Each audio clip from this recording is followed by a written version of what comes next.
daily AQI we've seen in Delhi over the last 3 years. There's a major spike sometime between mid-October to mid-November. That is peak stubble burning season, as it were.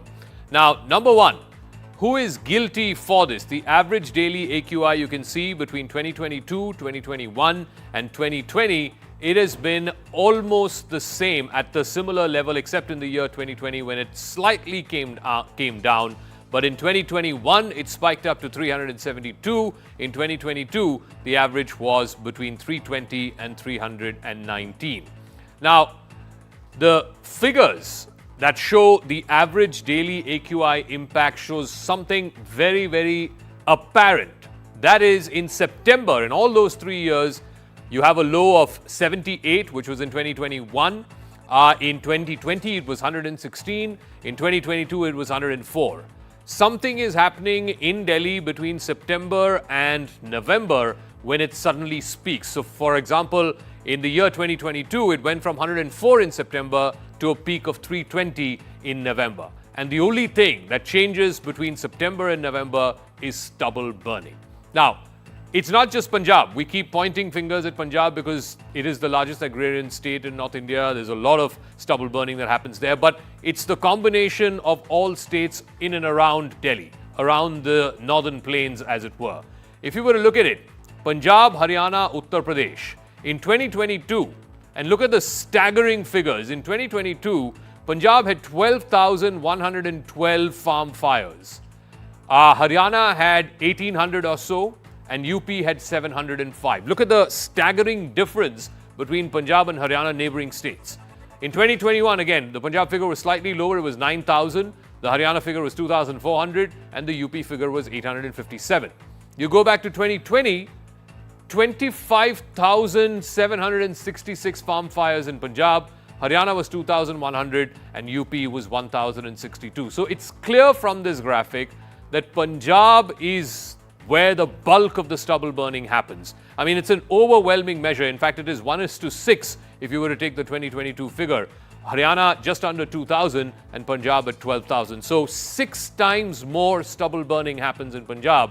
And the Aam Aadmi Party, which used to claim that when they come to power in Punjab, they will end this stubble burning problem once and for all. Clearly, that has not happened on the ground.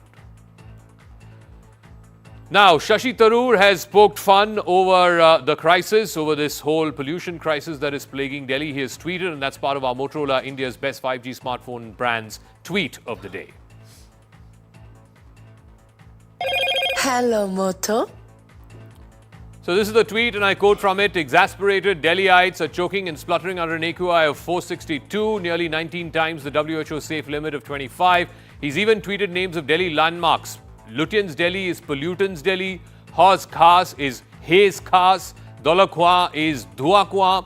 And Chandni Chowk is Chandni Chowk. Let's get to our big debate. Who has failed the Aam Aadmi of Delhi? This pollution problem, which has been perennial at the start of winter season. Who should be held accountable? Hello, Moto.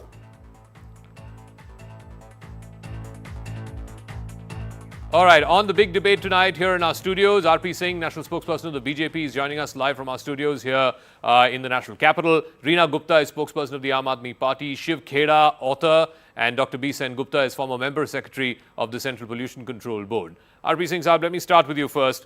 The Aam Aadmi Party minister, Mr. Gopal Rai, is in charge of environment and transport. He was asked today, who is responsible for this? You are in power in Delhi, you're in power in Punjab. He said the Union Environment Minister. Where is he? He's campaigning in Madhya Pradesh. He's busy. He's I think, the election prabhari for your party in Madhya Pradesh. At a time such as this, should he be looking after the environment or should he be looking after campaign in Madhya Pradesh?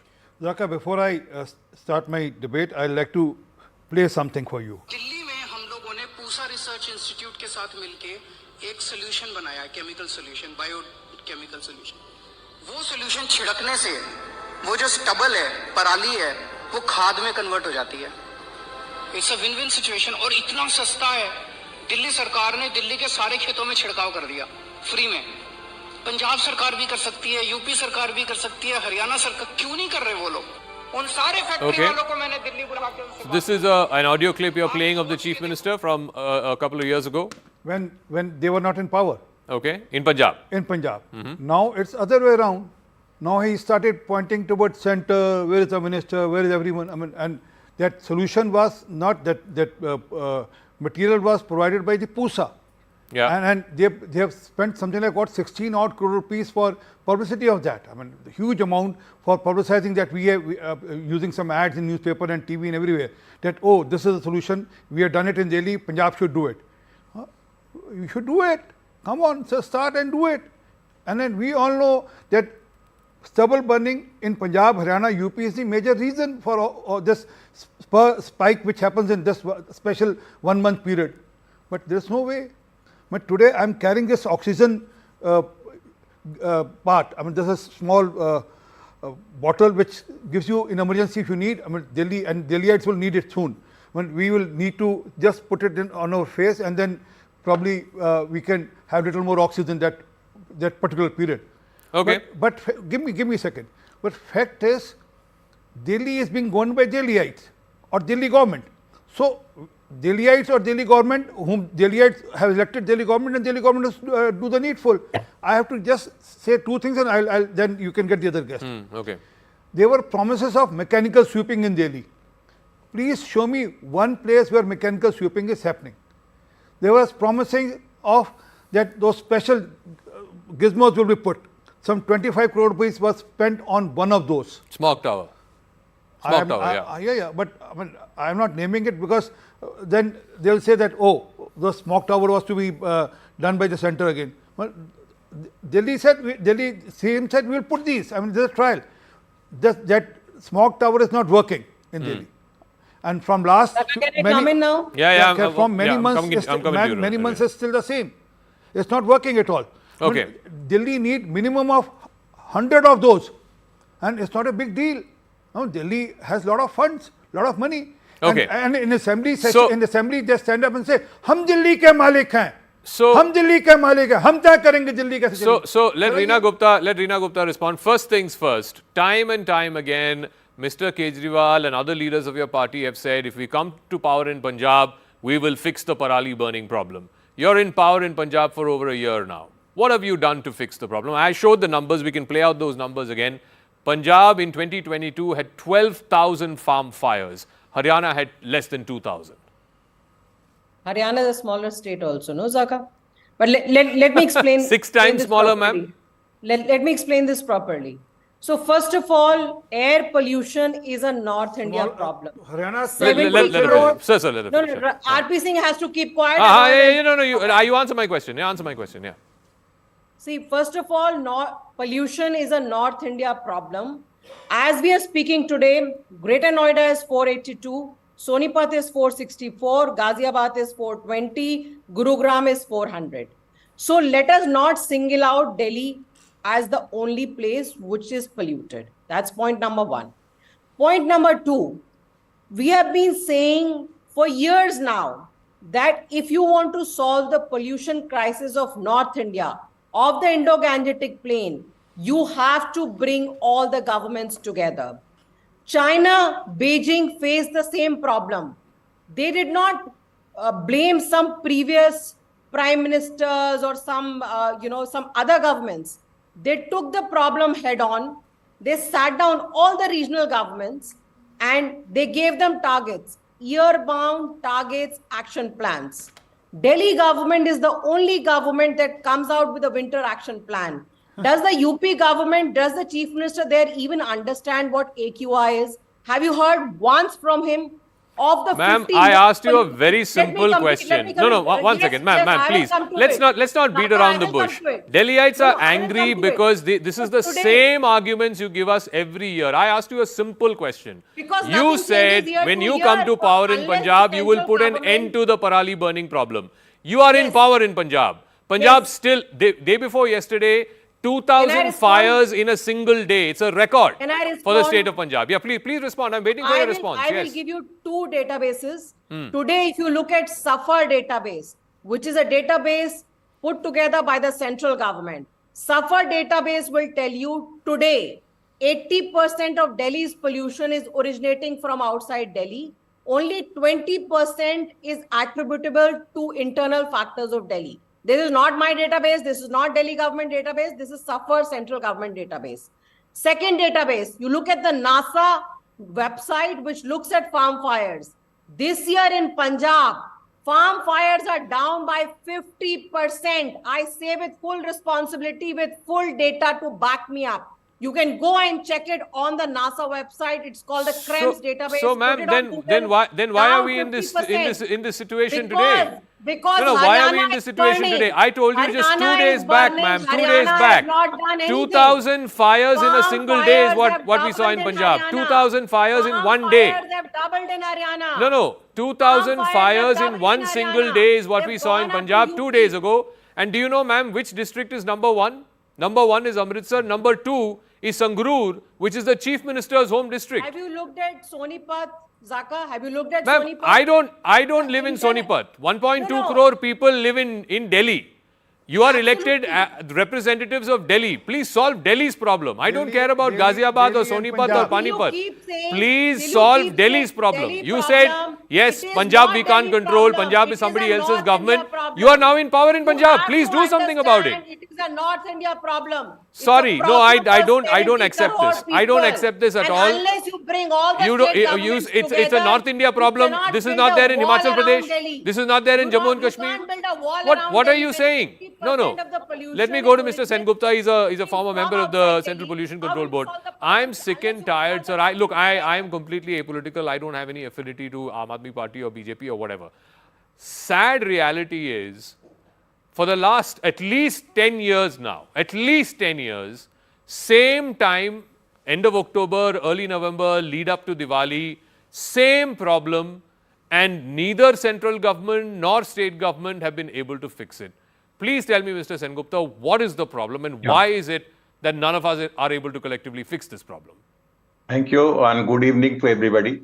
I would like to mention that there are many causes of high air pollution during this winter. I will just give me 2-3 minutes clear time so that I can explain to you. First, number one is the adverse meteorological condition which is prevailing over North India, especially in Ganga Basin. We call as a low mixing height, very low mixing height, and the calm condition of the wind. That means whatever the pollutants are generated in Delhi are not dispersed properly because the mixing height is as low as 65 to 70 feet. And during daytime, when the sun comes, it rises up to, say, 1,000 feet also. So we must understand this is a number one issue is that the meteorological condition, which we can't do anything. Number two, the number of vehicles in Delhi. There are more than 100 lakhs of vehicles. And every day we are registering about 1,200 vehicles, about 200 vehicles every day. That means Delhi's vehicle population is growing very fast. And you understand these vehicle emissions are at a breathing level. So during the evening, night and early morning, whatever the pollutant generated by these vehicles are trapped in that mixing layer. So that is why the concentration is built up. And unless it is the mixing height is break up, it will not come down. Number 3 points. There is a large number of industries located in neighboring states. You take the example of Ghaziabad, Faridabad, then your Panipat, Alwar, Jhajjar, then your Bahadurgarh, Noida, Gurgaon, everywhere the industries are there. And their enforcement of the standards are very poor. I am very sorry to say. And those pollutants are affecting Delhi. So this is the number 3rd point. Number 4th point is the small scale industries in Ganga Basin. For example, in UP belt, there are a large number of brick kilns are there. Honorable NGT has passed the order, they should go for the zigzag technology, which is the clean technology, but unfortunately they have not gone. So they are contributing a lot.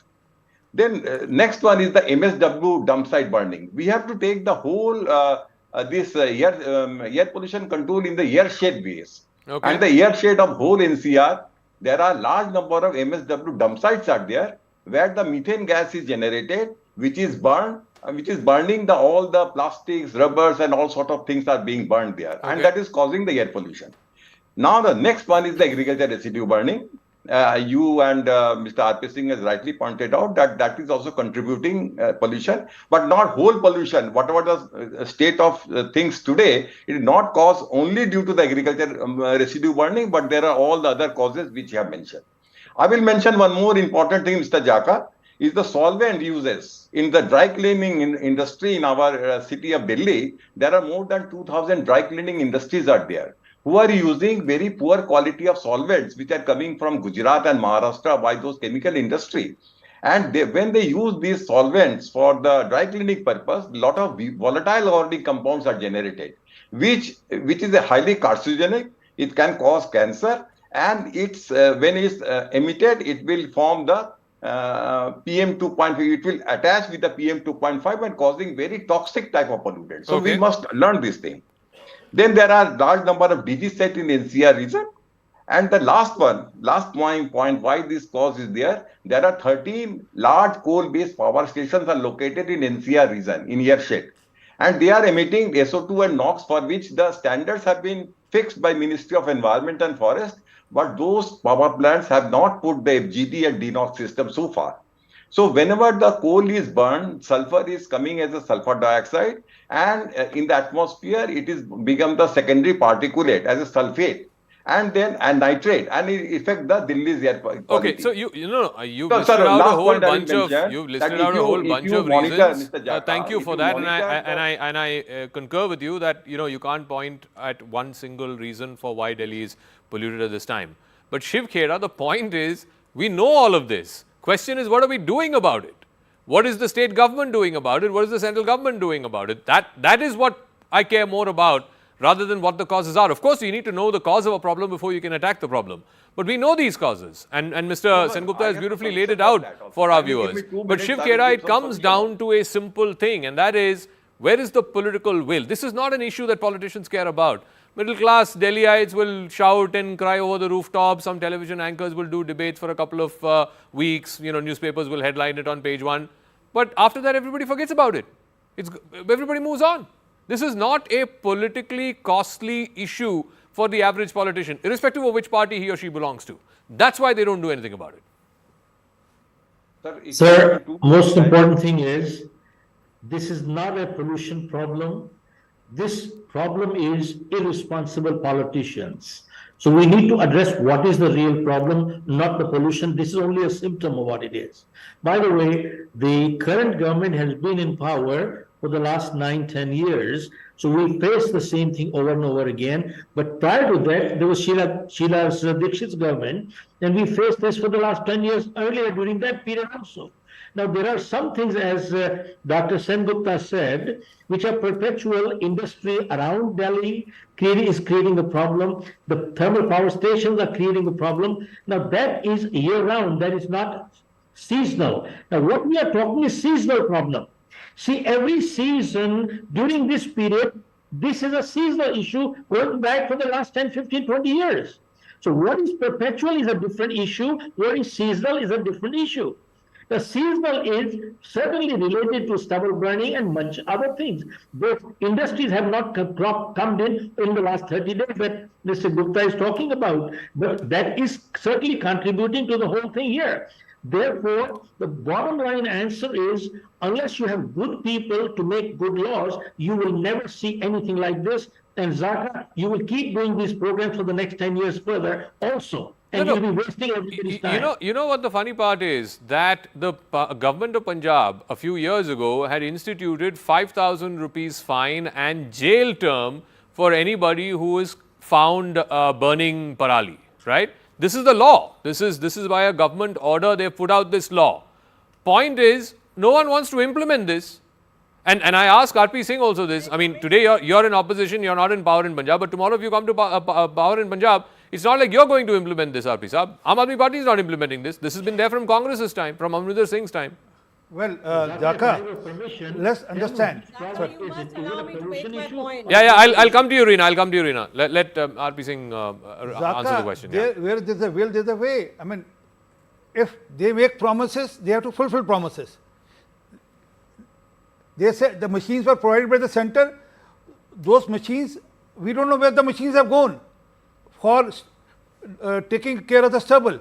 But I mean, those machine What about has Haryana? vanished from Recently, the what's state. happening in Haryana? There's no answer to that. Eastern-Western happening in corridor was Haryana? provided by center. Eastern-Western corridor has been provided by center. No one else. To this extent, Dhola Kuan, Pragati Maidan, underpasses have been provided by center. So whatever we can do, we do. And if they need more support, we will give them. But problem is, are they serious about it? What Reena Gupta is asking is, Haryana mein aapki sarkar hai, Uttar Pradesh mein aapki sarkar hai. Why don't you take the initiative? Central government should take the initiative, bring all these states together and solve this problem. I'll answer that also. I'll come to that. But first understand what initiatives Delhi can take. I'll give you 3-4 and our expert can probably extend that. We are talking about the vehicular pollution. Why can't Delhi government say that all vehicles who want to convert from the diesel or petrol vehicle to electrical vehicle, we'll provide loan, bank loan, interest-free bank loan, and you'll earn carbon credits out of that. I mean, you don't need to pay from your pocket. You'll earn carbon credits out of that. Those 900 buses which are there, or EV electric buses which have been provided to Delhi, has been provided by central government. Delhi government never purchased a single bus from their pocket. It is central government which is providing them these buses also. Okay. And Okay. also, how many trees have you planted? How many trees have you planted in 9 years? Do you have any audit and detail of that? Okay. Reena Gupta, can you give us detail on that? Reena Gupta, can you give details on that? Can I ask you a simple question? Some years ago, with a lot of shor sharaba, you inaugurated a smog tower in Connaught Place. Today, that smog tower, which you spent 23 crores, importing and then constructing there in Connaught Place, today it's defunct. It's not working. I mean, this is how seriously you take the issue of pollution. Zaka, the member secretary from CPCB, very nicely explained all the issues because of which NCR, North India is polluted.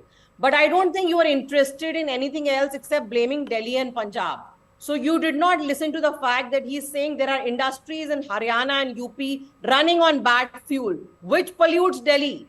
Because the airshed of Delhi is 300-kilometer radius. It's not like you can create a wall around Delhi. So everything which happens in 300-kilometer radius of Delhi will impact Delhi. Like you were saying, you control the things you can control. No, surely you can control stubble burning, you can control vehicular movement in Delhi. You have governments in 2 of these states.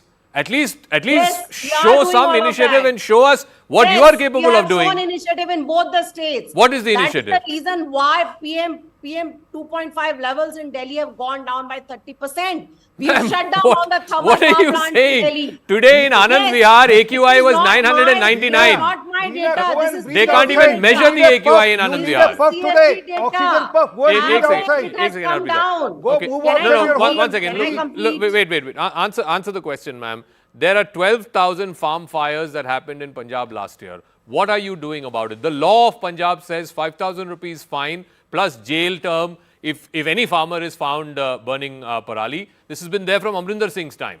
You only have to implement it. But no state government is willing to implement it. So the farm fires have come down by 50%. Please Google and you will find your answers. Farm fires have gone up in Haryana. Haryana does not even measure the number of farm fires. They have no data. Gupta, what crap are you talking? All the dirty Punjab industry is has 6 moved times to more. Haryana. Just now, All the CNN dirty has shown the industry has data. moved to- News 18 has moved shown to the Uttar data. Pradesh. It's 6 Please times ask- more please than what ask is in RP Punjab Singh, today. why are diesel gensets still running in You Haryana? tell- ma'am, Why you are tell there us, Mr. societies in Kejriwal assured and Gurgaon gave a not connected promise to the that grid, give me 6 running only months, on I'll diesel do it. gensets? Can You want RP me to Singh do answer another that question? I'm out of He's time. talking I'm out of about time. electric buses. Why are I'm there no really electric sorry buses in to Gurgaon? Why are there no Delhiites. electric I'm really buses in sorry to Noida? Delhiites because I think every year we have this same problem, and every year we have this back and forth between Aam Aadmi Party and BJP. Sir, unfortunately, it's a problem that can be fixed. It's not a difficult problem. It's not rocket science. We can, for God's sake, put a satellite, a mission on the moon. We are capable of that.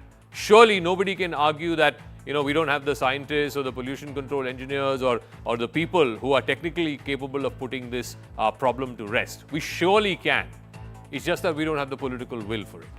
We'll take a quick break as I thank our guests. On the other side, we'll shift focus to the ongoing Israel-Hamas war. It's going to be close to a month since this war began. Today, US Secretary of State Antony Blinken was in Tel Aviv, his third visit since this war began, and he had a simple plea to the Israeli side, and that is to try and put a pause in this war so that A, hostages can be freed, and B, there can be a humanitarian corridor. But Israel has said hell no to that. I'll explain on the other side why that's the case.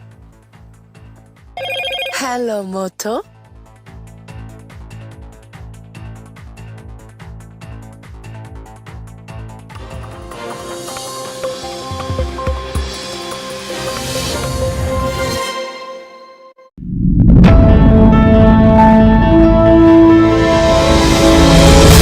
Fundamentally, they're being governed by Hamas, which is the terror organization, and numbers that are coming out of Palestine cannot be believed at face value without authentication.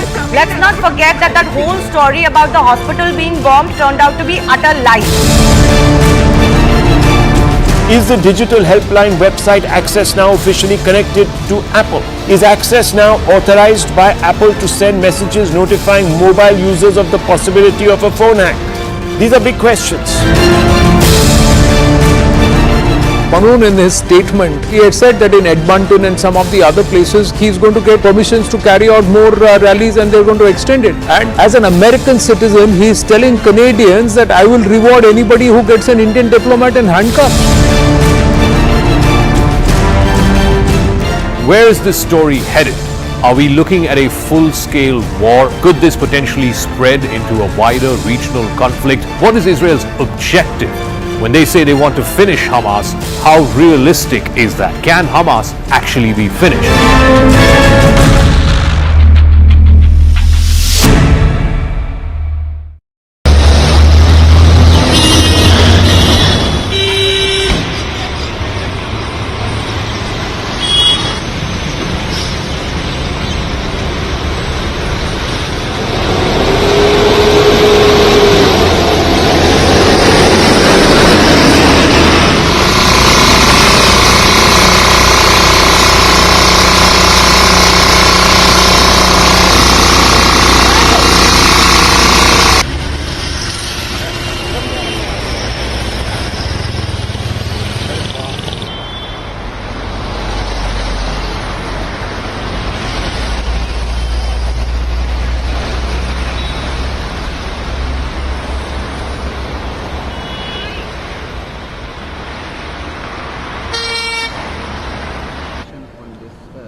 Well, I come out every day in the morning with my dog for a walk, and it's a daily ritual for me. The past few days I've been seeing the smog has got alarmingly high, and it's very unhealthy. I mean, forget the pets, I can't really gauge for the pets, but for us it's really unhealthy, and I really wish it comes down as soon as possible. Sir, your eyes are red, my eyes too are red. What would you like to say about this harmful situation, and what precautions you are taking, like any suggestions? Yeah. Well, precautions, what can I do? I have to come for a walk because of my dog. Precautions, what I take, normally I come with a mask. Today, unfortunately, I forgot my mask. I also make it a practice of having, as they say, Dadi Ma ke nuskhe. I have some good, in the morning and evening every day. And as far as possible, I try to avoid the polluting atmosphere. Be indoors, be in a car, be in a, as far as possible a sanitized environment. That's what I can do. But really, I wish that there could be something at a more a response at a more macro level. I don't want to hold the government responsible for everything, but then this is a big issue. We all know about it, Punjab, stubble, fires, etc. Something has to be done about it. What it is, I'm not an expert on this. I can't give solution, but it's alarming, and it seems to be getting worse by the every year.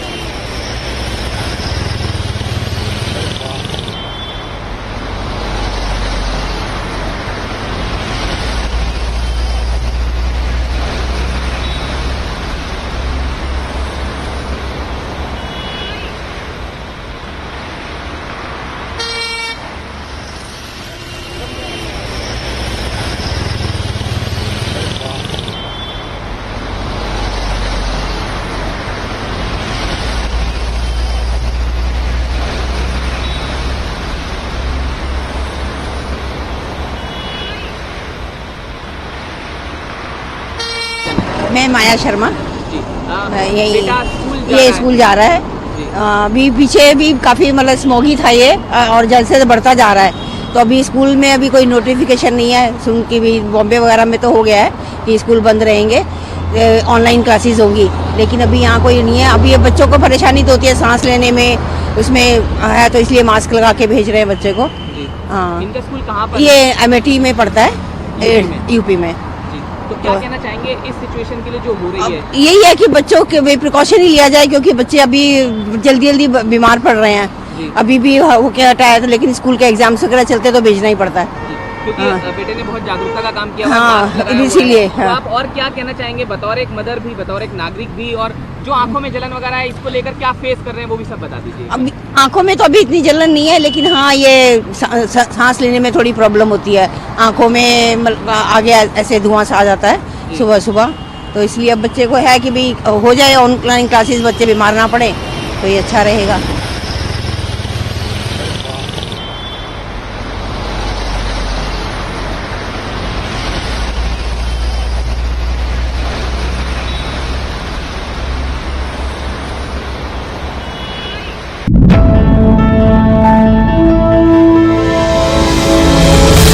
Fundamentally, they're being governed by Hamas, which is the terror organization, and numbers that are coming out of Palestine cannot be believed at face value without authentication. Let's not forget that that whole story about the hospital being bombed turned out to be utter lies.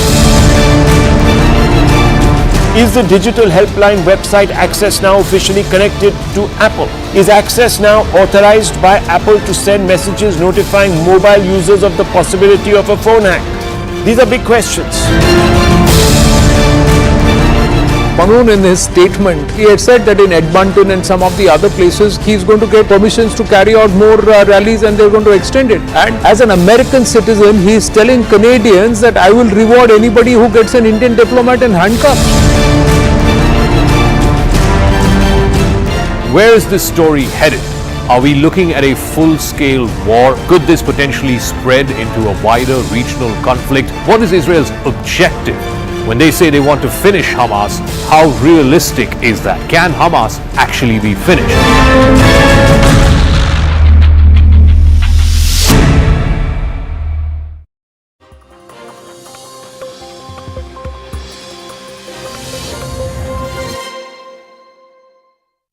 The world watched in horror as violence erupted on the 7th of October with the deadly Hamas terror strikes claiming more than 1,400 Israeli lives. In retaliation, Israel launched an intense military campaign against Gaza, including a limited ground operation. Amid all this chaos, one question has stood out. Why isn't Israel using its nuclear weapons, being the only state in the region to possess advanced nuclear technology? Why cannot Israel at least use the threat of nuclear weapons to enforce deterrence, which is one of the reasons why nation states decide to cross the Rubicon? On Crux Decode, we try to understand the complexities behind the nuclear question and delve into the challenges of using nuclear weapons in this region and in this context.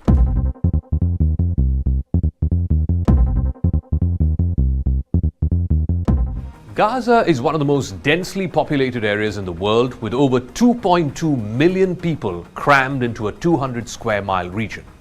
The use of nuclear weapons would undoubtedly lead to catastrophic collateral damage, resulting in a disproportionate loss of civilian lives compared to the number of Hamas terrorists who could potentially be eliminated. It's a moral and humanitarian concern which simply cannot be ignored, even in the face of the extreme provocation that happened on the 7th of October. The basic principle of nuclear weapons as a deterrent does not apply in this case either. Nuclear deterrence usually functions between two nation states who are locked in a conventional war.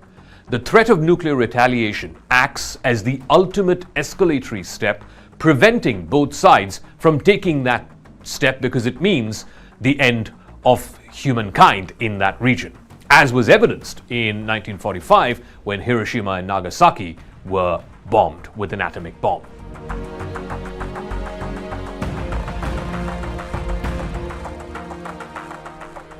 But when a state is set up against a non-state terrorist organization, this logic of conventional deterrence does not hold. Hamas does not have a nation state to deter. They are an asymmetric threat. Asymmetric warfare pits a state against a non-state actor, often in densely populated areas.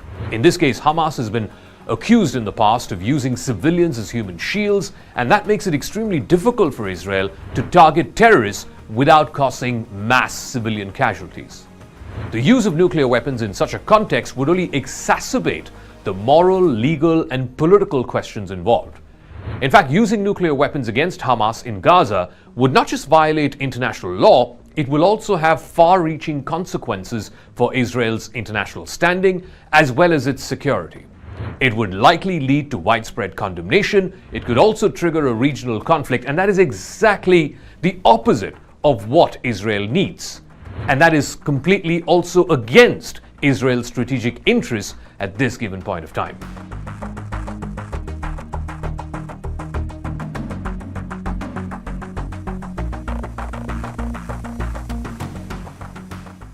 All these years, Israel has never explicitly said that it does possess nuclear weapons. That was always implicitly understood. The Israeli nuclear program dates back to the mid-1950s, when the country's first Prime Minister, David Ben-Gurion, began to explore a nuclear insurance plan in order to offset the combined conventional superiority of all the Arab states. He realized that as long as the Palestinian cause was a potent rallying point for all the Arab states, he will need an X factor as a collective deterrence. As historian Abner Cohen writes, Ben-Gurion's determination to launch the nuclear project was the result of strategic intuition and obsessive fears. This was not, as the historian noted, derived from a well-thought-out plan. Ben-Gurion believed that Israel needed nuclear weapons as some kind of an insurance if it could no longer compete with the Arab world in an arms race. Also, nuclear weapons are a weapon of last resort in case of an extreme military contingency. Ben-Gurion tapped Shimon Peres, who later would go on to become Israel's prime minister, to lead the nuclear program. Under Peres's leadership, Israel purchased a substantial package which included a research reactor and plutonium separation technology from France. This was in 1957. It also bought 20 tons of heavy water from Norway in 1959. The grounds for the Negev Nuclear Research Center were broken near Dimona in early 1958.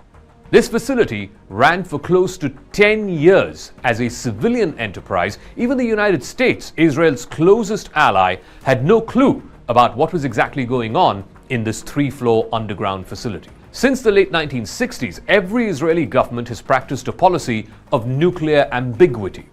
Amimut, as it is known, deliberately obscuring whether Israel actually possesses a nuclear weapon, and if so, how big is its arsenal. Since the mid-1960s, this policy has been publicly expressed and even recently reaffirmed by Prime Minister Benjamin Netanyahu. The phrase is, "We won't be the first to introduce nuclear weapons into the Middle East." Israel's policy of deliberate ambiguity was enshrined during the country's negotiations with the United States over the purchase of F-4 Phantom aircrafts during the 60s. During a meeting at the Pentagon in November of 1968, Israel's then ambassador to the United States, Yitzhak Rabin, who would also later go on to become Israel's prime minister, said that he would not consider a weapon that had not been tested to be actually considered a weapon. In other words, Israel construed its pledge not to be the first to introduce nuclear weapons to actually mean that introduction was not about the physical possession, but about the public acknowledgement of that possession. After the end of the Cold War, Israel began to fear that America was giving tacit support for Israel's undeclared nuclear arsenal, and that would ultimately fade. America at that time had been actively engaging other Middle East powers for a two-state solution. It pursued the Camp David talks, then there was the Oslo Peace Accords. The Clinton administration at that time had made a public commitment to make the Middle East a nuclear weapons-free zone. As a result, Israel had requested that each American president since Bill Clinton sign a letter indicating that any future US arms control efforts would not affect Israel's nuclear stockpile. There's also a lot of speculation about how big Israel's nuclear arsenal really is. Over the past several decades, news media reports, think tanks, authors, analysts, they've all presented a wide range of possibilities for just how big the size of Israel's nuclear stockpile is. Some have said 75 warheads. Some of the more outrageous ones have suggested 400 warheads. Delivery vehicles for these warheads have been listed as aircraft, ballistic missiles, artillery, that's tactical or battlefield weapons like shells, landmines, and more recently we also saw reports of sea-launched cruise missiles. But the absence of any public document, and because of this deliberate policy of amimut, it becomes very difficult to make an educated guess. Now, while the question of why Israel has not used nuclear weapons either in this conflict or any of the conflicts in the past, that is a complex one. The challenges and the potential consequences of doing so are extremely clear. The loss of civilian life, the inapplicability of the deterrence theory, and the context of asymmetric warfare between Israel and Hamas would make the use of nuclear weapons highly problematic. Instead, the international community's calls for diplomatic efforts, ceasefire agreements, and humanitarian assistance to resolve this conflict appear to be more realistic. The situation in Gaza is a stark reminder of the harsh realities of asymmetric warfare and the limitations of nuclear deterrence. As the world watches and hopes for a peaceful resolution, the use of nuclear weapons remains at best an option left unexplored. First things first, what is your assessment? It's going to be almost a month now, later this week, since this war began.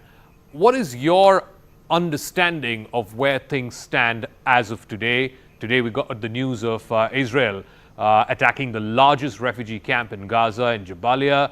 The Palestinians are saying dozens are killed in that, including some of the hostages who were held. What is your best understanding of how things stand on the ground right now? Well, unfortunately, we're probably looking at a very long campaign. It's already going towards a month, but I would not be surprised if it goes far longer than that. This is not merely a retaliation by Israel. This is an operation to try and prevent the status quo that existed before.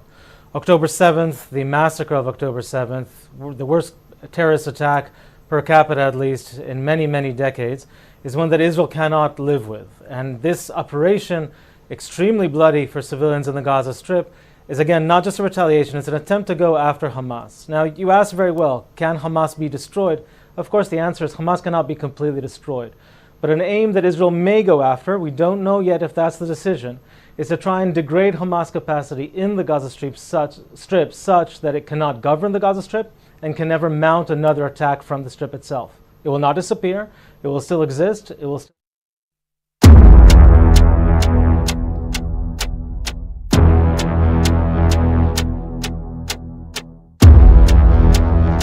The ongoing conflict between Israel and Hamas has led to a devastating toll on the people of Gaza.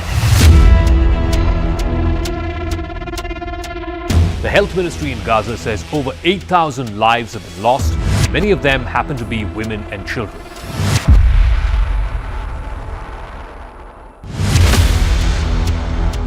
The international community, led by US Secretary of State Antony Blinken and President Joe Biden, is urging Israel to agree to a ceasefire. Israel has said no way. In fact, a UN vote last week was not adopted because it asked for a ceasefire and the vote itself was non-binding. Almost all the Arab countries voted in favor of it. The United States exercised its veto power to defeat the resolution. But instead, America has come up with another proposal, a pause in the fighting. Now, this proposed pause in the fighting aims to achieve several crucial objectives. First and foremost, the release of over 200 hostages held by Hamas. There are quite a few foreigners in there as well, including American citizens. Then there is the delivery of the much-needed humanitarian aid that's been cut off to Gaza since the onset of this war.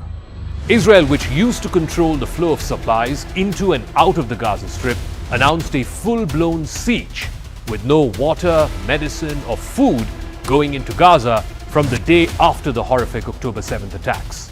Now, despite the American push, something which was reiterated by Antony Blinken in his third visit to Israel since this conflict began, Israel remains apprehensive about embracing this temporary pause because of concerns over potential drawbacks. I've returned to the region to engage in intense diplomacy with our partners to try to help ensure that an attack like October 7th never happens again. And in doing so, that we forge a different future, a very different future for Israelis and Palestinians alike. That out of this tragedy emerges a better tomorrow for both peoples and for the region.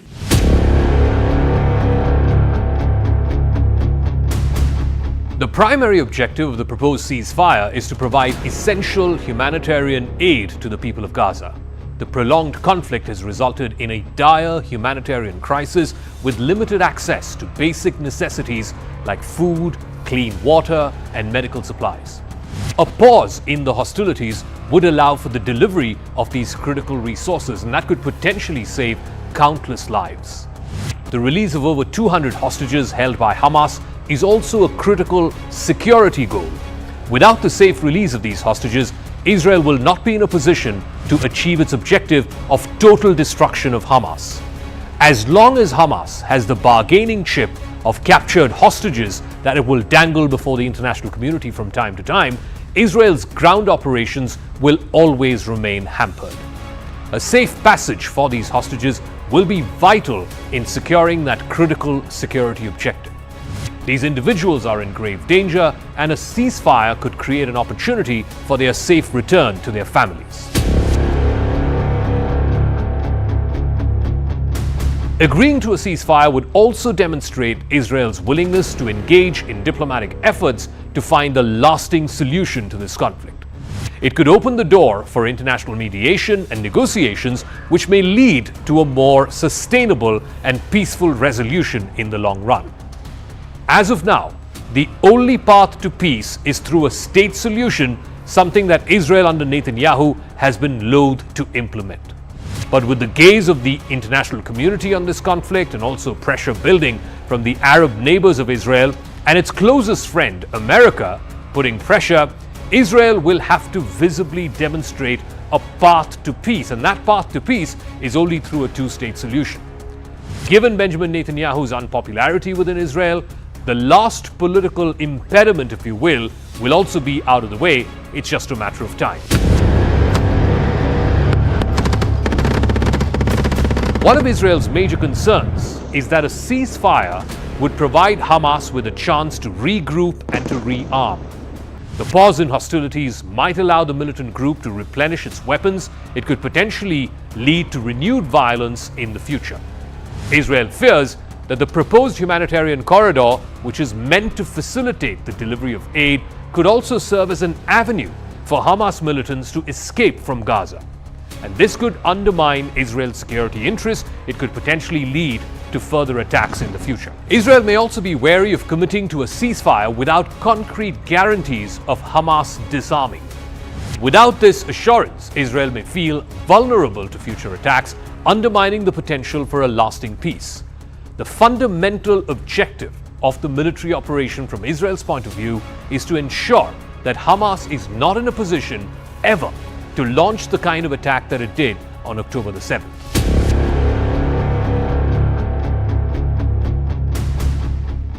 The proposal for a ceasefire in the Israel-Hamas conflict presents both significant humanitarian benefits as well as potential risks.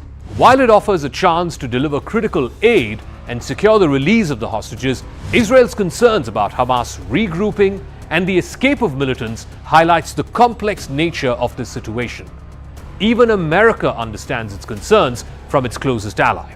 But there is also pressure, as was evidenced during Blinken's short trip to Tel Aviv, that there is pressure even on the world's most powerful nation. There's pressure from the international community and also domestically in an election year when any president would be wary of dissenting public opinion. America needs to get Israel to play by the rules of war. Striking a balance between humanitarian relief and security considerations on the other will be crucial in determining the best course of action. Ultimately, a comprehensive and inclusive diplomatic approach which addresses the concerns of all parties may hold the key to a sustainable and lasting resolution to this devastating conflict.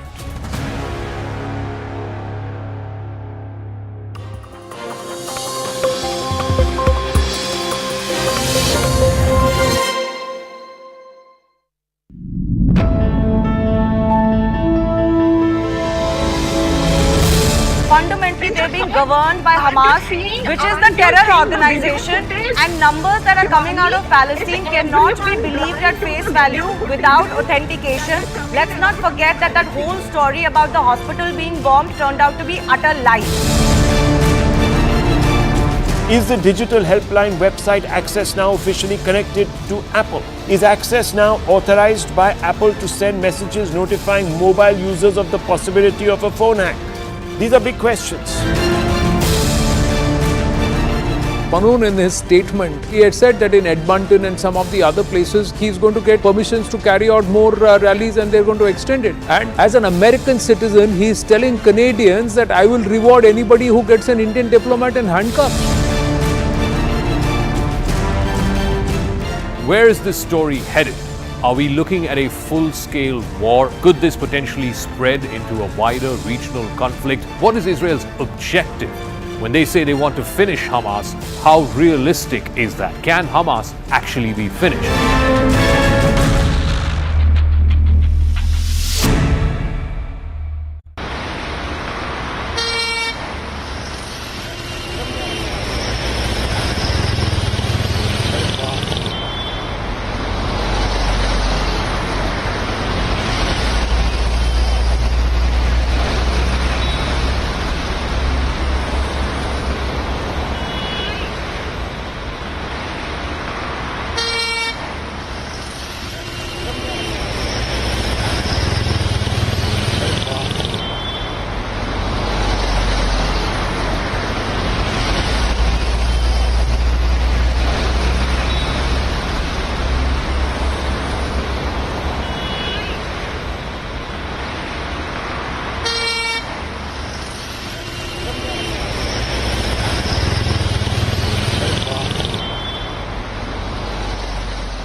The AQI in Delhi's neighbouring district, that is Noida, has also crossed a mark of 400, which puts it into the very severe category, and with the same, the implementation of Grab 3 has also been witnessed in the Noida city. Currently, we are reporting from the DND, which connects the national capital Delhi with that of the city of Uttar Pradesh.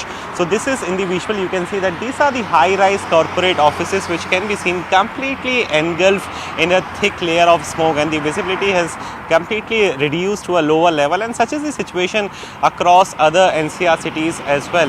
In fact, if we talk about the further details, few days back there was a clean air which was being taken by the residents of the Noida city, but now people are gasping for fresh air. This is the condition which we are now showing you from Noida, and in fact with the implementation of Grab 3, in particular, the non-essential construction activities has been completely banned. That means no activity will be allowed, and there are other steps as well which have been taken in view of the same. But if we talk about the further detail, in particular, the visibility is so much low that the people are forced to use their headlight while traveling in the morning, and this is the peak time. Gradually people are moving towards the side of the offices, but similar is the situation in part of the NCR city, and many of the factors are responsible for the same. Some say that the stubble burning in neighboring state are responsible for the same, while there has also been a debate that the local vehicular emission constitutes a major portion in the pollution factors as well. But amid all this, people are facing skin irritation. There is also people are gasping for fresh air. There is also throat infection which is taking place. People are choking. So above all, there are a lot of problems which are being faced by the residents of the Delhi NCR, but the situation is likely to prevail for another next month, because this is the peak time, and because of the geographical location and because of the activities in the neighboring district and that of the NCR city, the pollution level are highest in the air. And additionally, the DMRC, the Delhi Metro Rail Corporation, they have also informed that to contain some of the pollution level, they have also started additional rides as well for all the passengers. That means starting from today, and this was started with the implementation of Grab 1, and now we are talking about Grab 3. So 60 additional rides are being provided to the passengers by the Delhi Metro Railway Corporation as well.